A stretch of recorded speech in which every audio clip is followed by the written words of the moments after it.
Hello Jharkhand, welcome to learners garage education. कैसा चल रहा है प्रिपरेशन भाई? झारखंड सीजीएल 2022 का मैं पेपर 3 को आज डिस्कस करने वाला हूं। एज प्रोविस्ट में जनरल स्टडीज का पोर्शन यहां पे ला चुका हूं।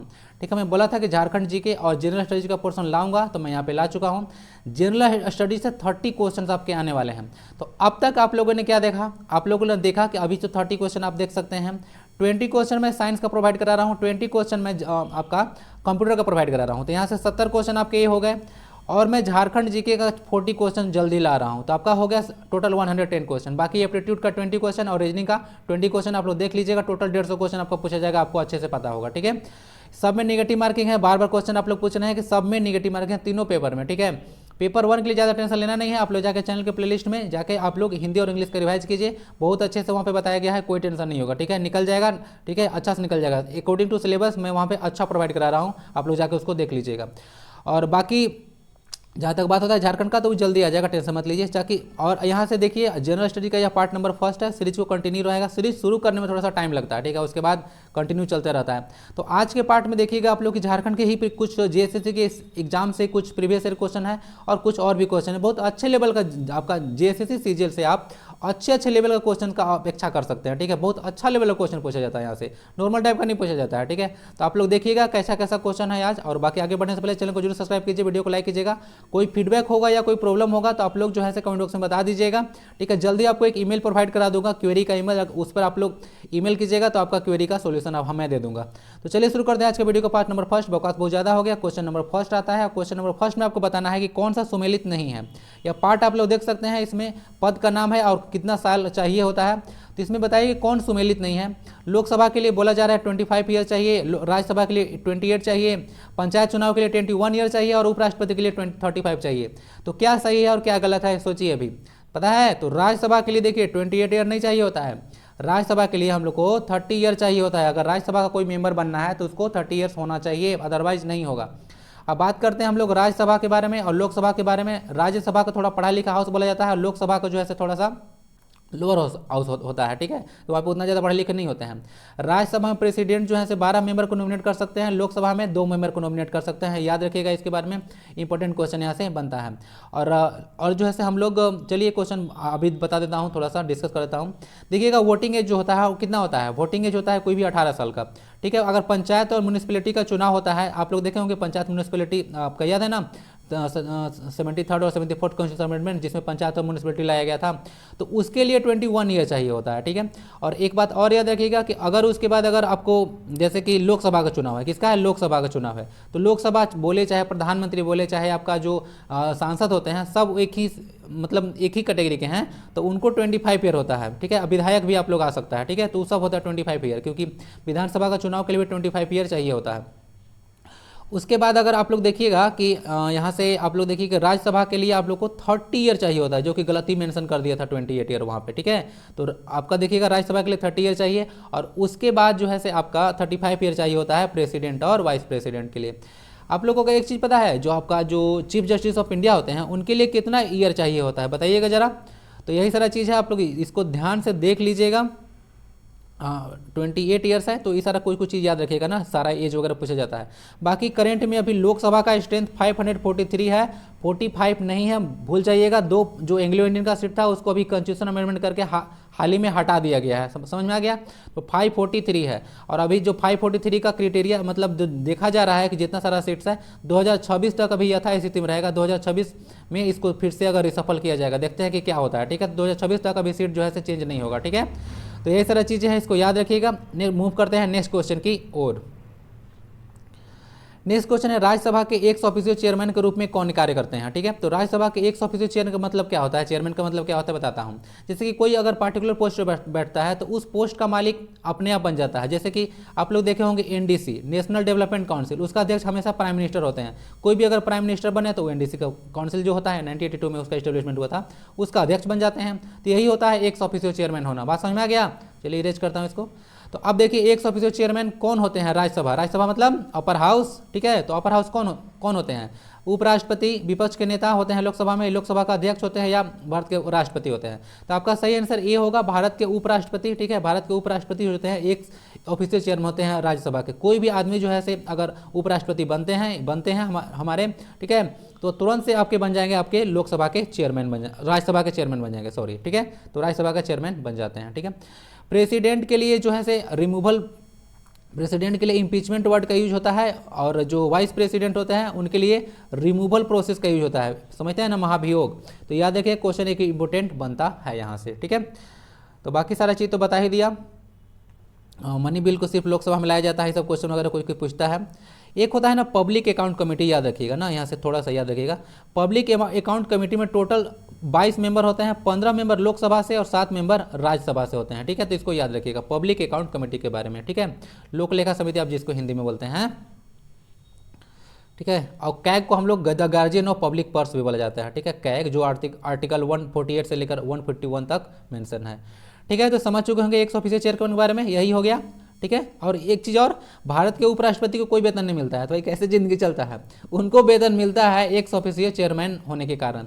तो होता क्या है ना कि हमारा जो कॉन्स्टिट्यूशन उसमें ऑफिस ऑफ प्रॉफिट का मेंशन है, ऑफिस ऑफ प्रॉफिट का, जिसमें बोला जाता है कि अगर कोई एक पर्सन जो है से 2 जगह से सरकारी लाभ नहीं ले सकता है, तो अगर उपराष्ट्रपति को वेतन दे दिए और वही जाके 100 ऑफिशियल चेयरमैन बन गए राज्यसभा में, तो उनको 2 बार वेतन मिल जाएगा। तो आपको गवर्नमेंट में कहीं भी 2 जगह से वेतन नहीं मिलेगा, ठीक है, एक ही जगह से मिलेगा।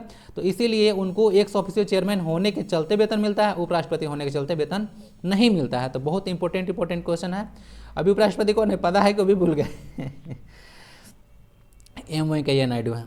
स्टेट इलेक्शन कमीशन की नियुक्ति कौन करता है? तो स्टेट इलेक्शन कमीशन आप लोग देखिएगा आर्टिकल 243 के में मेंशन है, आप लोग इसको अच्छा से याद रखिएगा।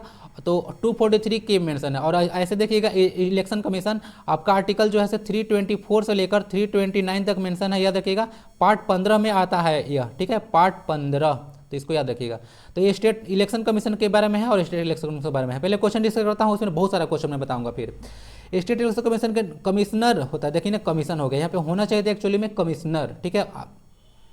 तो नियुक्ति कौन करता है? भारत का राज्यपाल, भारत का मुख्य न्यायाधीश, भारत का आपका राज्य का मुख्य न्यायाधीश या राज्य का राज्यपाल? तो बताइए कौन करते हैं? देखिए ना भारत का राज्यपाल हो गया, मैं गलत हो गया है ना, भारत का यहाँ पे राष्ट्रपति वगैरह कुछ होना चाहिए था, ठीक है। तो भारत का राष्ट्रपति इसको समझिएगा, भारत का राज्यपाल कैसे हो सकते हैं, ठीक है।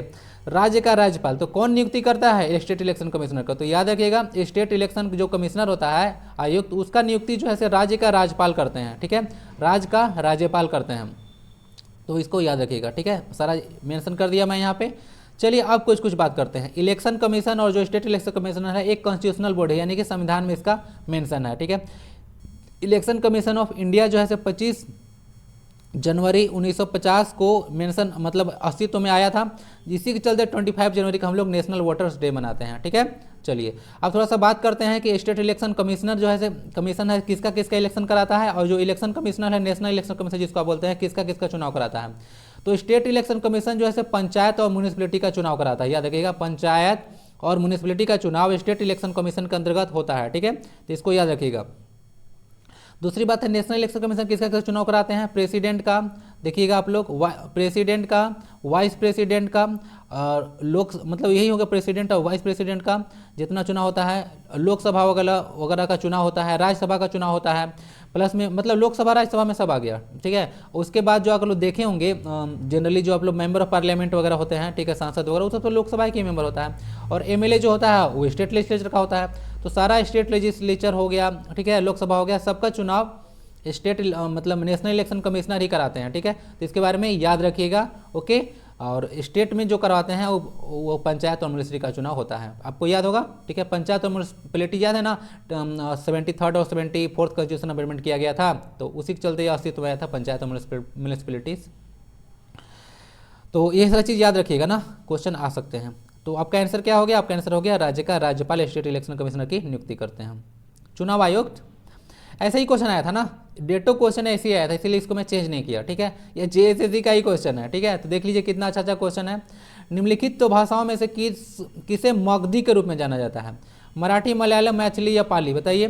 तो आप लोग अगर देखे होंगे तो इसका आंसर हो गया पाली, ठीक है। क्या हो गया? पाली। आप लोग को थोड़ा सा याद होगा, गौतम बुद्ध अपना जो प्रवचन वगैरह दिए थे वो सब पाली भाषा में ही दिए थे, याद है। तो पाली भाषा को कभी कभी अर्धमगधी वगैरह कहा जाता है, ठीक है, तो इसको याद रखिएगा पाली के बारे में। तो यही सारा भाषा है, देख लीजिए। मलयालम वगैरह आप लोग देखो केरला वगैरह के रीजन में मिलता है, ठीक है। मराठी तो महाराष्ट्र में, मलयालम और मैथिली मिथिला वाले रीजन में आपको देखने को मिलेगा, ठीक है, कृष्ण जी के साइड में। तो यही सारा देखिए है, बहुत इंपॉर्टेंट क्वेश्चन था, इसको देख लीजिएगा। नेक्स्ट क्वेश्चन को मूव करते हैं। सभी भारतीय भाषाओं की समन्वय एजेंसी केंद्रीय भारतीय संस्थान CIIL कहाँ है? तो CIIL कहाँ है आप लोग बताए, पता है? तो CIIL जो है सबका मैसूरू में है। क्या है? मैसूरू में है, ठीक है, इसको याद रखिएगा। CIIL सभी भाषाओं की समन्वय एजेंसी, मतलब सभी वही सारा वहीं पे भाषा वगैरह के बारे में जो है से बहुत सारा बातचीत वगैरह होता है कि कैसे कैसे हमको इसको आगे लेके चलना है, कौन सा भाषा को क्या संरक्षण प्रदान करना है, ठीक है। तो वही सारा समन्वय एजेंसी होता है। तो मैसूरू में आपका संस्थान है, केंद्रीय भारतीय संस्थान जो है भाषा से रिलेटेड वो मैसूरू में है, ठीक है। आपका जो चेन्नई में देखने को मिलेगा नेशनल लेदर रिसर्च इंस्टीट्यूट है ना, चेन्नई में। और आप लोग को याद है आपका पुणे में नीरी है, ठीक है, नीरी, ठीक है, पुणे में है। नई दिल्ली में तो बहुत सारी चीज़ें हैं। तो आपका आंसर क्या हो गया? पुणे।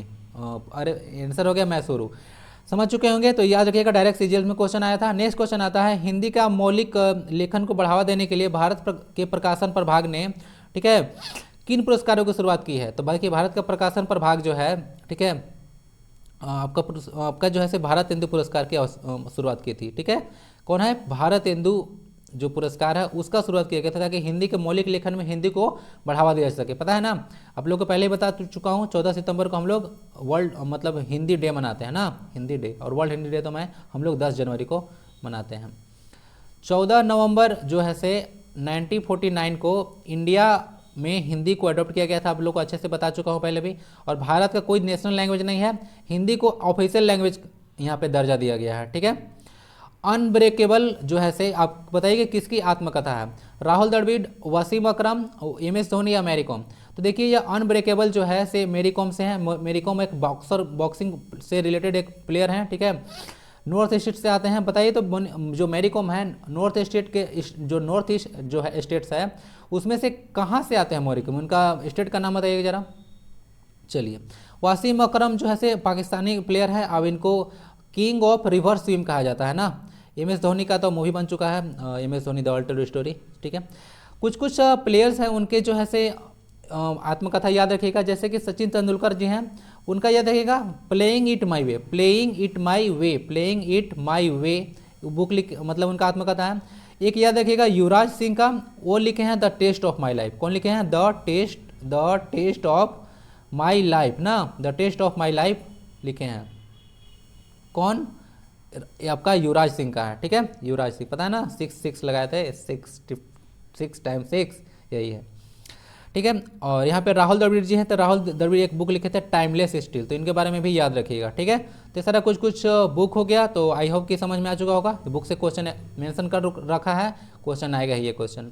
MS जी, जिसे आमतौर पर नूडल्स में स्वाद बढ़ाने के लिए बढ़ने लिखा हुआ है, थोड़ा सा मिस्टेक हो जाता है कभी कभी टाइपिंग में, सो सॉरी फॉर दैट। तो स्वाद बढ़ाने के लिए प्रयोग किया जाता है, उसका पूर्ण रूप बताना है आपको, ठीक है। तो MS जी का फुल फॉर्म बताना है। अभी कुछ दिन पहले जो है से बहुत ज़्यादा न्यूज में था, ठीक है। तो उसका क्या होता है? Monosulphate glucose, monosodium glutamate. Time pass क्यों करते हैं, आंसर इसका भी है, ठीक है। मोनोसोडियम ग्लूटामेट इसका फुल फॉर्म याद देखिएगा, MS जी का मोनोसोडियम ग्लूटामेट, ठीक है। तो इसका फुल फॉर्म था, एक नूडल्स में मिलाया जाने वाला पदार्थ है। ग्लूकोज का फॉर्मूला बता चुका हूँ ना, C6H12O6, ठीक है, C6H12O6। तो यही सारा ग्लूकोज का होता है। जैसे कि ग्लूकोज करता क्या है पता है ना, ग्लूकोज जब लेते हैं तो हमारा बॉडी में डायरेक्ट जो है से बॉडी का ऑक्सीजन के साथ मिलकर तुरंत एनर्जी प्रोवाइड कराता है। बाकी हम लोग जो खाना खाते हैं वो बाद में जब पचता होता है, तब बाद में कार्बोहाइड्रेट वगैरह टूटता है, तब ग्लूकोज बनता है, तब एनर्जी मिलता है। तो लॉन्ग प्रोसेस होता है। तो कभी कभी पूछता भी है कि खिलाड़ी को बहुत ज़्यादा एनर्जी की आवश्यकता है तो क्या पिएगा? तो ग्लूकोज पिएगा, ठीक है, तुरंत एनर्जी उन लोग को मिल जाता है। इसीलिए क्रिकेटर वगैरह का या फिर कोई भी स्पोर्ट्स पर्सन होता है उसको देखा होंगे कि अलग तरह का ड्रिंक पीते हैं, तो उसमें ग्लूकोज की मात्रा ज़्यादा होती है, ठीक है। तो उन लोग ताकि तुरंत ही उन लोग को एनर्जी प्रोवाइड करे, ठीक है, अलग तरह का ड्रिंक होता है उन लोग का। तो मोनोसोडियम ग्लूटामेट आपका आंसर हो गया। MS जी का फुल फॉर्म बहुत ज़्यादा न्यूज में था बहुत पहले कुछ। देवनागरी और ब्राह्मणी किन दो भाषाओं की लोकप्रिय लिपियाँ रही हैं? आपको पता है जो देवनागरी और ब्राह्मणी लिपि है वह जो है किस भाषा की लोकप्रिय लिपि रही है? तो ये जो है आपका हिंदी का रहा है। किसका रहा है? हिंदी का लिपि। आपको मालूम है ना, हिंदी का लिपि होता है देवनागरी और ब्राह्मणी है, तो इसको समझ लीजिएगा। बाकी जो है आपका देखिएगा जो इंग्लिश लैंग्वेज होता है उस रोमन लिपि में लिखा जाता है, पूछते हैं कभी कभी। और जो आपका देखा जाता है वो क्या है, एक पंजाबी, वो जैसे गुरुमुखी लिपि में लिखा जाता है, ठीक है। गुरुमुखी लिपि को कौन विकसित किए थे, आप लोग के लिए क्वेश्चन है। 10 गुरु थे ना, 10 गुरु, उन्हीं में से बताइए कि जो गुरुमुखी लिपि थे किसने विकसित किया था। अवधि के बारे में याद रखिएगा, अवधि जो है से अवधि में ही रामचरित मानस की रचना की गई है, ठीक है, अवधि में, ठीक है। और रचनाकार कौन थे रामचरित मानस के रचना थे तुलसीदास। रामचरित्र आ रहा होगा तो थोड़ा सा मिस्टेक हो रहा है, ठीक है, रामचरित मानस है ना, याद रखिएगा इसको, ठीक है, अवधि में लिखा गया था ओरिजिनली। आंसर आपका हिंदी हो गया। हिंदी डे हम लोग याद भूलिएगा मत, 14 सितंबर को मनाते हैं। चलिए तो नेक्स्ट क्वेश्चन को मूव करते हैं। अटलांटिक महासागर में एक मूंगा आधारित द्वीप समूह है, कौन है, मूंगा आधारित द्वीप समूह, नाम उसका है बहामा। उसकी मुद्रा पूछा गया है, क्या पूछा गया है उसकी मुद्रा, तो बहामियन क्रोन, बहामियन पाउंड, या बहामियन डॉलर, या बहामियन रुपया। रुपया वगैरह तो ऐसे कट जाएगा, रुपया तो इंडिया साइड में चलता है। तो देख अटलांटिक महासागर में ना, इधर इंडियन ओशन में रहता ना थोड़ा बहुत काम हो सकता था, ठीक है, लेकिन बहुत दूर है अटलांटिक महासागर में। तो इसका आंसर है बहामियन डॉलर। क्या होता है, बहामियन डॉलर यूज करता है अटलांटिक महासागर में। जेएसएससी का ही क्वेश्चन है भाई, ठीक है, समझ गए। तो बहामियन डॉलर आपका आंसर हो गया, ठीक है। थोड़ा सा इसका लोकेशन देख लीजिएगा, देखिए द बहामास लिखा हुआ है, कैपिटल इसका नासाउ हो गया। अब लोग पता है ना, मैप पर अगर जो कोई चीज़ होता है तो इनसाइड द सर्कल अगर हम लोग डिनोट करते हैं तो कैपिटल सिटी होता है, ठीक है। चारों तरफ देख लीजिएगा, यूनाइटेड स्टेट्स है, इधर क्यूबा है, ये जमैका है जहाँ से हुसैन बोल्ट निकल कर आते हैं, इधर हैती है जहाँ तो बहुत सारा तूफान चलता है। अब यह देखिएगा डोमिनियन रिपब्लिक है, यह देखिए अपना अटलांटिक ओशियन है, ठीक है, तो यहीं पे ही पड़ता है द बहामास, ठीक है, कैपिटल इसका नासाउ हो गया, ठीक है, समझ गए, बहामियन डॉलर यूज करता है, ठीक है। तो इसे याद रखिएगा। अब यहाँ पे 2 क्वेश्चन मैं बताता हूँ, एक होता है पनामा कैनल, ठीक है। तो पनामा कैनल याद रखिएगा, जो है से इसको खोला गया था, कब खोला गया था, पनामा कैनल 1914 में खोला गया था, और जो है से यह अटलांटिक महासागर और प्रशांत महासागर को जोड़ता है, ठीक है। प्रशांत महासागर पता है ना सबसे गहरा महासागर है। उसके बाद एक सुएज कैनाल के बारे में याद रखिएगा, सुएज कैनाल रेड सी और मेडिटेरियन से यानी कि लाल सागर और भूमध्य सागर को जोड़ता है। इसको शुरू किया गया था 1869 में, ठीक है। तो याद रखिएगा 2 इंपॉर्टेंट कैनाल के बारे में भी डिस्कस कर दिया, यह आया था अटलांटिक महासागर। तो ऐसे ही थोड़ा सा पढ़ लीजिए, कहने के लिए क्वेश्चन 15-16 रहेंगे, बहुत सारे क्वेश्चन यहाँ से सीख के जाइएगा, ठीक है, थोड़ा सा ध्यान से देखने की कोशिश कीजिए। नेक्स्ट क्वेश्चन को मूव करेंगे, कोयले के भंजक आसवन। भंजक आसवन क्या होता है, भंजक आसवन का मतलब होता है डिस्ट्रक्टिव डिस्टिलेशन, ठीक है, उसको बहुत ज़्यादा गर्म किया जाता है। तो क्या प्राप्त नहीं होता है, कोल गैस, पेट्रोलियम, अमोनियम द्रव या कोल तार। तो देखिए जितना सारा कोल गैस और जो है से आपका अमोनियम गैस है, ठीक है, उस कोल तार है, सब इससे मिलता है, ठीक है, लेकिन जो पेट्रोलियम नहीं मिलता है, तो इसका आंसर बी हो गया। आप कॉमन सेंस में भी समझ सकते हैं, पेट्रोलियम क्या होता है, क्रूड ऑयल होता है, जिससे हम लोग जब बाद में आता है तो उसको रिफाइनिंग करके हम लोग बहुत सारी चीज़ निकालते हैं, जैसे कि पेट्रोल हो गया, डीजल हो गया, मोबी ऑयल हो गया, ग्रीज हो गया, ठीक है। तो इस तरह चीज़ हम लोग पेट्रोलियम का रिफाइनिंग के बाद निकालते हैं, ठीक है। चलिए, भारत में सबसे पहला बार पेट्रोल कहाँ मिला था, याद है, आसाम के डिगबोई में मिला था। आसाम के डिगबोई एक स्थान है, वहीं पे मिला था, जिसको याद रखिएगा पंचक आसवन के बारे में, ठीक है। तो यही सारी चीज़ें हैं।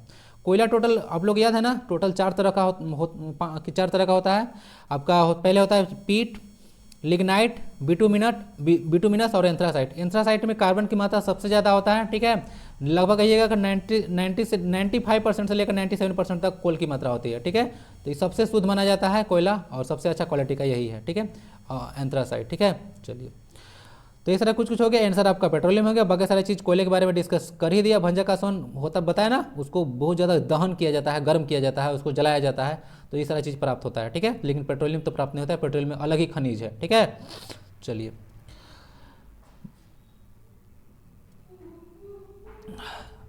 अच्छा, पेट्रोलियम का सबसे ज़्यादा भंडार वेनेजुएला में है, इसको याद रखिएगा। वर्ल्ड में सबसे ज़्यादा पेट्रोलियम का भंडार वेनेजुएला में है ना। निम्नलिखित में से कौन सा एक शांत ज्वालामुखी का उदाहरण है, बताइए। शांत ज्वालामुखी कौन है, किलिमंजारो जो कि तंजानिया में है, या विसुवियस जो कि इटली में है, क्राकाटोवा जो इंडोनेशिया में है, या स्ट्रोम्बोली जो कि भूमध्य सागर में पड़ता है। भूमध्य सागर वही है, मेडिटेरियन सी, ठीक है। तो बताइए कौन एक शांत ज्वालामुखी का उदाहरण है। तो देखिए जो माउंट किलिमंजारो, जो किलिमंजारो पर जो है तंजानिया में, ठीक है, अफ्रीका में पड़ता है, तो ये जो है से आपका एक शांत ज्वालामुखी है। बाकी सारा जो जितना सारा ज्वालामुखी है, ठीक है, वो सारा जो है से आपका मतलब उखड़ते रहता है, ठीक है, इसमें से आपको हमेशा से कुछ निकलते रहता है, शांत नहीं है, अशांत इन लोग ज्वालामुखी है, ठीक है। आप लोग को अगर थोड़ा सा मैं बताऊं तो शांत के लिए जो है से एक वर्ड होता है डोरमेट। अगर ज्वालामुखी इंग्लिश में पढ़ते होंगे तो आपका डोरमेट होगा। और इसको जो ऐसा होता है जो एक्टिव है तो उसको एक्टिव बोलते हैं। तो एक्टिव वोल्केनो और डोरमेट वोल्केनो, डोरमेट वोल्केनो पूछा जा सकता है। इंग्लिश में समझिएगा, इंग्लिश मीडियम वाले इसको डोरमेट बोलते हैं, सुस्त ज्वालामुखी। ठीक है, तो माउंट किलिमंजारो याद रखिएगा। ठीक है, किलिमंजारो बोल रहा हूँ, किलिमंजारो ज्वालामुखी जो तंजानिया में है, एक क्या है, एक सुस्त ज्वालामुखी है, डोरमेट है। डोरमेट का अपोजिट मीनिंग एक्टिव होता है। सेरेनिम भी थोड़ा सा याद रख लीजिएगा। ठीक है, किलिमंजारो जो है से अफ्रीका का सबसे हाईएस्ट पीक है। जो माउंट किलिमंजारो है अफ्रीका जो कंटिनेंट है उसका सबसे हाईएस्ट पीक है। एशिया का आपको मालूम है ना, एशिया का सबसे हाईएस्ट कौन है? एशिया का हाईएस्ट है आपका माउंट एवरेस्ट। ठीक है, चलिए, तो आई होप कि समझ में आ गया होगा। अब इंडिया के पर्सपेक्टिव की में बात कर लेते हैं। इंडिया के पर्सपेक्टिव में एक ओनली एक वोल्केनो है जिसको आप लोग बोलते हैं बैरन आइलैंड। ठीक है, क्या है? बैरन आइलैंड, जो कि अंडमान में पड़ता है। ठीक है, अंडमान निकोबार है ना, तो वहीं अंडमान में पड़ता है बैरन आइलैंड, जो कि एक एक्टिव वोल्केनो है। ठीक है, एक्टिव वोल्केनो है, पता है ना, तो यही सारा है। ठीक है, आप लोग अंडमान और निकोबार जो है किधर पड़ता है पता है ना, आपका बे ऑफ बंगाल में पड़ता है। बता चुका हूँ, अंडमान और जो है इधर है बे ऑफ बंगाल में इधर पड़ता है। और एल से बोला था ना, लक्षद्वीप लेफ्ट साइड में है, तो इसको याद रखिएगा, अरबियन सी में। तो कन्फ्यूजन नहीं होना चाहिए, पूछा जा सकता है। ठीक है, चलिए, तो समझ चुके होंगे। इंडिया के पर्सपेक्टिव में कुछ कुछ याद रखिएगा वोल्केनो के बारे में। अच्छा, बाकी सारा डिस्कस किया कि नहीं किया, इस तरह देख लीजिएगा। विसुवियस इटली का है, कराकोटोवा इंडोनेशिया का है, स्टम्बोली भूमध्य सागर में है। ये सब चीज़ याद रखिएगा। नेक्स्ट क्वेश्चन को रिमूव करते हैं और बताइए कि कौन सुमेलित नहीं है। वुड डिस्पैच लॉर्ड डलहौजी के द्वारा सती प्रथा का उन्मूलन लॉर्ड विलियम बेंटिक, अस्थायी बंदोबस्त लॉर्ड कॉर्नवालिस, या अंग्रेजी शिक्षा लॉर्ड मयो। तो बताइए कि कौन कौन इसमें गलत है। तो बताइए, यहाँ पे देखिए गलत जो होगा वो डी होगा। अंग्रेजी शिक्षा लॉर्ड मेयो के द्वारा नहीं किया गया था, अंग्रेजी शिक्षा लॉर्ड मैकाले के द्वारा किया गया था। क्या किया गया था? लॉर्ड जो मैकाले थे, ठीक है, उनके द्वारा जो है से अंग्रेजी शिक्षा का प्रसार किया गया था। जिसने लोगों को अंग्रेजी समझ में नहीं आ रहा है ना, ये इन्हीं का देन है। ठीक है, किनका? लॉर्ड मैकाले का। लॉर्ड मेयो तो बेचारे अच्छे थे जनगणना करवाए थे आपका 1872 में। याद आ रहा है कि नहीं आ रहा है? तो यही लॉर्ड मेयो थे। इनके बारे में स्लाइड में लिखा हूँ या नहीं लिखा हूँ? नहीं लिखा हूँ तो यहीं पे डिस्कस करना पड़ेगा। ठीक है, तो चलिए थोड़ा सा बात कर लेते हैं जितने आए हैं। वुड डिस्पैच जिसको है से शिक्षा के लिए था, 1854 में लाया गया था लॉर्ड डलहौजी के द्वारा। और लॉर्ड डलहौजी को आधुनिक भारत का निर्माता भी कहा जाता है, क्योंकि इनकी टाइम में देखिएगा ना तो बहुत सारा सुधार किया गया था। 1854 का देख लीजिए, आपका वुड डिस्पैच हो गया।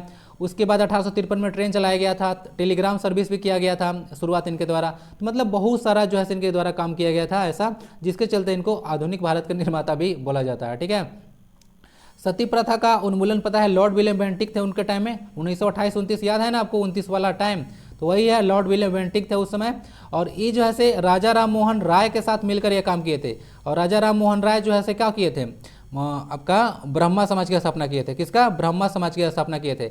और राजा राम मोहन राय को जो राजा की उपाधि है कौन दिए थे? अकबर द्वितीय। याद रखिएगा, ये सब क्वेश्चन पूछा जा सकता है, तो बीच बीच में आता है, बताते जाता हूँ। अस्थायी बंदोबस्त लॉर्ड कॉर्नवालिस के द्वारा किया गया था, 1793 में इसको शुरू किया गया था। याद रखिएगा, परमानेंट सेटल इसको इंग्लिश में बोलते हैं। अंग्रेजी शिक्षा तो मैं बता दिया आपको कि लॉर्ड मैकाले के द्वारा किया गया था। अब आते हैं लॉर्ड मेयो साहब। तो लॉर्ड मेयो साहब एक बहुत इंपॉर्टेंट काम किया, 1872 में सबसे पहला बार जनगणना करवा दिए थे। और उसके बाद जो आपका कंटिन्यूसली जो 10 साल के बाद जो जनगणना देखने को मिलता है वो 1881 शुरू हुआ था। जनगणना संघ सूची में है, याद रखिएगा, संघ सूची मतलब सेंट्रल लिस्ट में है, याद रखिएगा। 7 शेड्यूल में 3 लिस्ट देखने को मिलेगा, स्टेट लिस्ट, कंकरेंट लिस्ट और आपका देखने को मिलेगा सेंट्रल लिस्ट। ठीक है, तो ये आपका सेंट्रल लिस्ट में देखने को मिलेगा आपका जनगणना। जनगणना से मैटर से स्टेट को क्या मतलब है भाई? बोलेगा कि हम तुमको क्या मतलब, जनगणना हम करके रखेंगे कि तुमको देंगे? तो 1881 से रेगुलर जनगणना चलते आ रहा है, इसको याद रखिएगा। एक क्वेश्चन इस पर और आएगा तो वहाँ पे थोड़ा सा और डिस्कस करूंगा। For the time being answer सारा का समझ चुके होंगे आप लोग। और बाकी आप लोग देखिएगा, भारत में जो अभी जनगणना हो रही है वह टोटल ओवरऑल 15 जनगणना है, 15वीं जनगणना है। ठीक है, और अभी 16वीं जनगणना शुरू होने वाली है। और आफ्टर इंडिपेंडेंस 7वीं जनगणना थी, 2011 की जनगणना, याद है ना? 2011 की जनगणना के बारे में थोड़ा सा मैं डिस्कस कर दूं क्या? नहीं, जनगणना वाला पोर्शन में करूंगा। ठीक है, जनगणना वाला पोर्शन में करूंगा। तो इतना सारा चीज़ याद रखिए, इसके बारे में क्वेश्चन कहीं ना कहीं से बन के आ सकता है। आंसर आपका डी हो गया। अंग्रेजी शिक्षा के लिए लॉर्ड मैकाले रिस्पॉन्सिबल थे, मेयो नहीं। मेयो आपका किससे थे? जनगणना करवाए थे पहली बार 1872 में।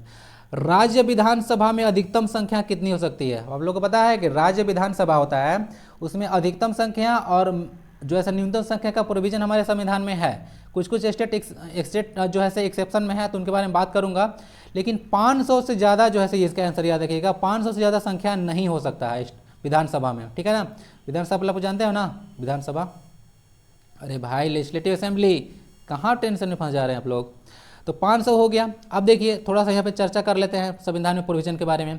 राज्य विधानसभा में जो मैक्सिमम स्ट्रेंथ होता है वो हो सकता है 500 और सबसे कम होता है 60, यानी कि इससे कम और उससे ज़्यादा नहीं हो सकता है, याद रखिएगा। लेकिन कुछ कुछ स्टेट एक्सेप्शन में है, यानी कि इसमें कम है। जैसे कि अरुणाचल प्रदेश के में 40 सीट है, गोवा में आपका 40 सीट है, मिजोरम में 40 सीट है, सिक्किम में आपका 32 सीट है, ठीक है।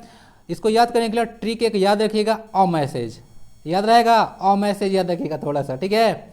अ मैसेज थोड़ा सा अ मैसेज मतलब एक मैसेज याद रखिएगा, तो इसे याद रखिएगा। बाकी ये सब में तो 40-40 दिख रहा है। अभी भाई सिक्किम को कैसे याद रखेंगे, तो सिक्किम एस फॉर सिक्किम और एस फॉर शॉर्ट, तो इसको याद रखिएगा कि इसमें शॉर्ट है, ठीक है। या स्मॉल भी आप लोग याद बोल सकते हैं कि एस से स्मॉल, एस से स्मॉल, शॉर्ट छोड़िए स्मॉल बोलिए। तो एस फॉर क्या याद कीजिए, एस फॉर स्मॉल हो गया, तो इसमें स्मॉल नंबर है यानी कि 32 है। तो यही सारा आज कुछ चीज़ें हैं, याद रखिएगा। झारखंड में पता है ना कि भूल जा रहे हैं, 81 है 81 सीट है विधानसभा का, लोकसभा का 14 सीट है और राज्यसभा का 6 सीट है। तो भूलना नहीं है सब अपने स्टेट के बारे में। टोटल आप लोग को देखने को मिलेगा 5 प्रमंडल है यहाँ पे, ठीक है। झारखंड में याद है ना कि भूल चुके हैं सारा, भूलिएगा मत भाई। झारखंड 40 क्वेश्चन आएगा। विरोधी रंग कौन कहलाते हैं बताइए जरा। तो विरोधी रंग जो है से आपका कहलाते हैं लाल और हरा। इन लोग दोनों को मिक्स कीजिएगा ना, तो इन लोग जो है से आपका जो है से अलग टाइप का कलर दे देगा, मतलब थोड़ा सा अजीब तरह का धुंधला टाइप का दिखने लगता है, तो इसके लिए हम इसीलिए इसको हम लोग विरोधी कलर के नाम से जानते हैं, समझ गए। बाकी एक होता है प्राथमिक कलर जिसको प्राइमरी कलर बोलते हैं आप लोग, तो उसका ट्रिक है नहला। क्या है, नहला, नहला मतलब नीला हरा और लाल। तो नीला हरा और लाल को प्राइमरी कलर कहा जाता है। बाकी सेकेंडरी कलर होता है, 2 कलर को मिक्स करके जो बनाया जाता है उसको हम लोग सेकेंडरी कलर बोलते हैं। तो इसके बारे में थोड़ा सा याद रखिएगा, ठीक है। रेनबो में टोटल आप लोग को पता है ना 7 कलर की पट्टी बन जाता है। व्हाइट लाइट जो होता है सन का, उसमें भी 7 कलर होता है, याद रखिएगा। लाइट का स्पीड 3 × 10⁸ मीटर पर सेकेंड, ठीक है, इसको याद रखिएगा। तो यही हो गया लाल और हरा। और ये लाल और हरा से थोड़ा सा याद रखिएगा भाई, लाल रंग का जो है से क्या होता है, लाल रंग का जो वेवलेंथ होता है सबसे ज़्यादा होता है, ठीक है। स्केटरिंग का मैं कल बताया था ना कि स्केटरिंग का जो होता है, जो फार्मूला जो होता है 1/λ⁴ होता है। तो इसका तरंग दैर्घ्य सबसे ज़्यादा होता है, इसीलिए प्रकीर्णन यानी कि स्केटरिंग कम होता है, इसीलिए इसको सिग्नल में यूज करते हैं, ठीक है। तो इसका तरंग दैर्घ्य सबसे ज़्यादा होता है, किसका, आपका रेड कलर का। और जो वॉयलेट है बैगनी कलर, उसका तरंग दैर्घ्य सबसे कम होता है, ठीक है। तो इसको याद रखिएगा, भूलना नहीं है भाई, ठीक है, क्वेश्चन आ सकते हैं, ठीक है। आधुनिक भारतीय कला के पितामह कौन थे, ठीक है। तो आधुनिक जो भारतीय पितामह के जो थे, भारतीय कला के पितामह कौन थे या किनको माना जाता है, बोलिए। M.F. हुसैन या अवनिंद्रनाथ, अमृता शेरगिल या नंदलाल बोस, ठीक है।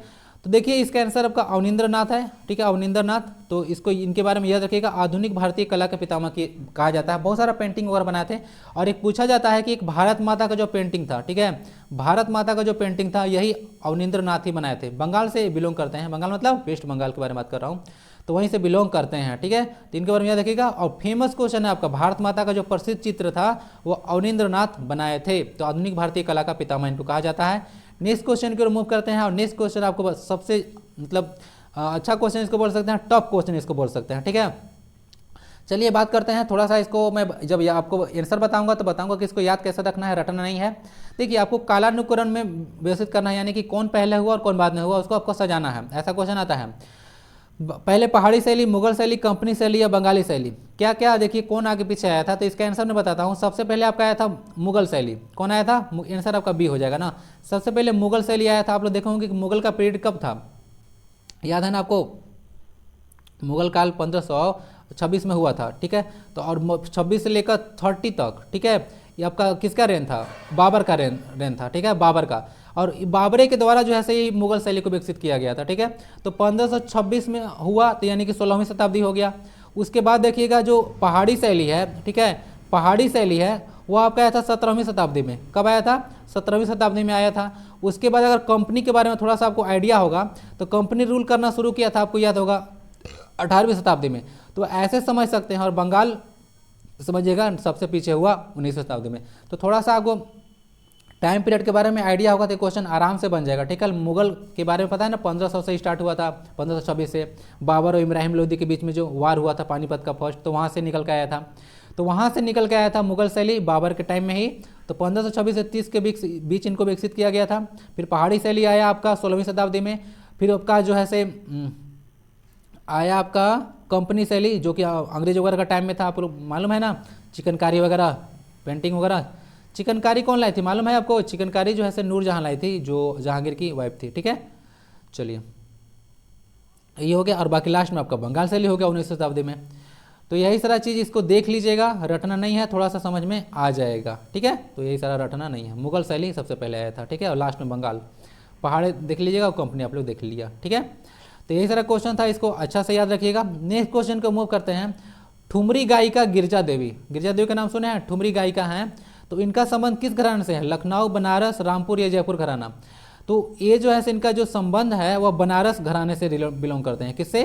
बनारस घराने से। बहुत इंपॉर्टेंट क्वेश्चन बोला जाता है। ठीक है, और एक क्वेश्चन और बताता हूं, जो लखनऊ घराना में कुछ याद रखिएगा, जैसे कि नाम था उनका वाजिद अली खां। क्या नाम था? वाजिद अली खान। फिर है आपका शंभू महाराज, शंभू महाराज और लच्छू महाराज। ये सब आपका लखनऊ घराना से बिलोंग करते हैं। ठीक है, लखनऊ घराना से बिलोंग करते हैं, तो इनके बारे में याद रखिएगा। तो चलिए, टोटल आई थिंक 6 घराना है। ठीक है, 6 घराना ऐसा बोला जाता है। ठीक है, गायकी वगैरह में घराना होता है। ठीक है, तो 6 घराना होता है टोटल, और बोला जाता है कि दिल्ली घराना सबसे पुराना है। तो समझ गया। नेक्स्ट क्वेश्चन की ओर मूव करते हैं। राज्य विधायिका के 2 सेशनों के बीच अधिकतम कितना अंतराल हो सकता है? तो बताइए। तो राज्यसभा के पता चला कि लोग ऐसे एक बार यहाँ से आ गए, सेशन हुआ और जाके आराम से घर मजा में आराम से घर में वेतन ले रहे हैं और मस्ती कर रहे हैं। तो भाई ऐसा नहीं होना चाहिए, 6 महीना में कम से कम आपको मिलना होगा। तो यही सारा प्रोसेस लोकसभा में होता है। आप लोग को 6 महीना के भीतर आप लोग को जो है, ठीक है, जरूर से जरूर वहाँ पे मीटिंग होना ही चाहिए। ठीक है, तो ये कुछ इंपॉर्टेंट क्वेश्चन था, इसके बारे में याद रखिएगा। तो अधिकतम अंतराल आपका 6 महीना हो सकता है। नेक्स्ट क्वेश्चन जो कि आप लोग थंबनेल में देखे होंगे, तमिलनाडु में नमक सत्याग्रह का नेतृत्व किसने किया था? तो वो किए थे कौन? सी गोपालचारी, के कामराज, पोट्टी श्री मालू या श्री सुब्रमण्यम? तो आपका आंसर है श्री राजा गोपालचारी। याद है ना, नमक सत्याग्रह जो 1931 में स्टार्ट हुआ था। ठीक है, 1931 या 1932 था। अब देखिए कभी कभी ना बीच से माइंड से निकल जाता है। ठीक है, नमक सत्याग्रह दांडी मार्च आई थिंक ना 1930, अपना थोड़ा सा याद नहीं आएगा, मैं डिस्कस नहीं करना चाहूँगा इसको, इस डेट को डिस्कस नहीं करना चाहूँ क्योंकि मेरे माइंड से अचानक से निकल गया। तो चलिए दांडी मार्च के बारे में बात करते हैं। ठीक है, दांडी मार्च जो है आपका 12 मार्च को शुरू हुआ था और 6 अप्रैल तक चला था। क्या मैं कुछ लेकर नहीं बैठता हूँ ना, जो याद रहता है उसी को डिस्कस करता हूँ। तो 12 मार्च को शुरू हुआ था, 6 अप्रैल को डिस्कस यहाँ पे 6 अप्रैल को जो है से पहुँचा था। ठीक है, दांडी एक जगह है। ठीक है, आप लोग पता है साबरमती आश्रम से शुरू हुआ था। ठीक है, तो याद रखिएगा इसके बारे में। 12 मार्च से 6 अप्रैल के बीच में चला था। ठीक है, आपका दांडी मार्च। यहाँ पे सरकार का विरोध हो रहा था, अंग्रेज का विरोध कर रहे थे। ठीक है, तो वहाँ पे जो तमिलनाडु में जो नेतृत्व किए थे दांडी मार्च का, ठीक है, वह किए थे आपका सी राजा गोपालचारी। कौन किए थे? सी राजा गोपालचारी। ठीक है, तो इनको राजा जी के नाम से भी फेमस है, इनके बारे में जानिएगा। और राजा जी एक नेशनल पार्क भी है ना, कहाँ पे? उत्तराखंड में है। इन्हीं को राजा जी नेशनल पार्क बोलता है, मतलब राजा जी नेशनल पार्क इन्हीं के ऑनर में है। ठीक है, और एक बात, ये स्वतंत्र भारत के पहले गवर्नर जनरल बने थे। ठीक है, चलिए तो इनके बारे में याद रखिएगा। अब इनको याद है ना, भारत रत्न दिया गया था पहली बार, यही थे। सी राजगोपालचारी भी थे, 3 पर्सनालिटी थे, याद है कि भूल चुके हैं? उसमें से एक ये भी थे। तो आपका आंसर यही हो गया। दांडी मार्च पता नहीं अचानक माइंड से निकल गया। अब ज़्यादा चांस लग रहा है कि 1930 ही होगा। 31 में तो गांधी इरविन समझौता आया था, 32 तो होगा नहीं, 1930 ही होना चाहिए। चलिए इसको कमेंट बॉक्स में मैं चिपका दूंगा, देख लीजिएगा। दांडी मार्च का टाइम पीरियड में कमेंट बॉक्स में चिपका दूंगा, देख लीजिएगा वहाँ पे। नेक्स्ट, कभी कभी ना माइंड से निकल जाता है यार, कितना चीज़ डिस्कस करेगा इंसान। ठीक है, कंप्यूटर भी थोड़ा हैंग करने लगता है कभी कभी, मेरा तो माइंडे है। एक ऐसा अनुदान जो किसी वित्तीय वर्ष में अनुमानित खर्च के बारे में होता है, लोकसभा में मतदान के लिए लंबित होता है, उसे क्या कहा जाता है? कहने का मतलब है कि जैसे इस क्वेश्चन के लिए सिंप्लीफाई करता हूँ, समझ में नहीं आया होगा। जैसे मान लेते हैं कोई पुराना गवर्नमेंट है, ठीक है, तो वह जैसे बहुत सारा नया वादा करके चला गया, ठीक है, लेकिन सरकार उसका बना नहीं, तो उसके लिए जो है जो एक ऐसा अनुदान हो गया, ठीक है, जो कि लंबित है, तो उसको क्या कहा जाता है? तो उसको वोट ऑन अकाउंट कहा जाता है। क्या बोला जाता है? वोट ऑन अकाउंट कहा जाता है। याद रखिएगा, एक वित्तीय वर्ष में अनुमानित खर्च के बारे में होता है, लोकसभा में मतदान के लिए लंबित होता हुआ, ठीक है, अभी उस पर बात होना बाकी रहता है। तो उसको वोट ऑन अकाउंट कहा जाता है, इसको याद रखिएगा, ठीक है। कट मोशन एप्रोप्रिएशन प्रोग्रेशन बहुत लंबा टॉपिक हो जाएगा, इसको डिस्कस करेंगे कभी।